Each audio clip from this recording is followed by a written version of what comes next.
महाराष्ट्र क्रांती news, आवाज सर्वसामान्यांचा। नेर येथे राष्ट्रीय एकात्मता भव्य तिरंगा रॅलीचे आयोजन। सविस्तर वृत्त असे की आज दिनांक 14 ऑगस्ट रोजी नेर येथे राष्ट्रीय एकात्मता भव्य तिरंगा रॅलीचे आयोजन करण्यात आले। यात विद्यार्थी, विविध पक्षाचे पदाधिकारी, कार्यकर्ते, नागरिक मोठ्या संख्येने उपस्थित होते। अतिशय उत्साहपूर्ण वातावरणात देशभक्तीपर गीत व भारत माता की जय, वंदे मातरमच्या जयघोषाने संपूर्ण नेर शहर दुमदुमून गेले। या राष्ट्रीय एकात्मता तिरंगा रॅलीने नेर शहरात देशभक्तीचे वातावरण निर्माण झाले। जिकडे पाहावे तिकडे तिरंगेच दिसत होते। या तिरंगा रॅलीस the English high school, Shri Shivaji high school, Jijamata कन्या हायस्कूल नेर व असंख्य नागरिक उपस्थित होते। रॅलीचे प्रमुख आकर्षण भारत मातेच्या भूमिकेतील शांती निकेतनची विद्यार्थिनी कुमारी निधी धनपाल काळे होत्या।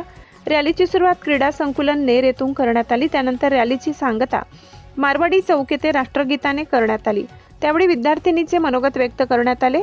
त्यावेळी डॉक्टर दिनेशजी सूर्यवंशी, डॉक्टर आरतीताई फुपाटे सह नेर तालुक्यातील सर्व देशभक्त नागरिक, महिला, विद्यार्थी, युवा वर्ग उपस्थित होते।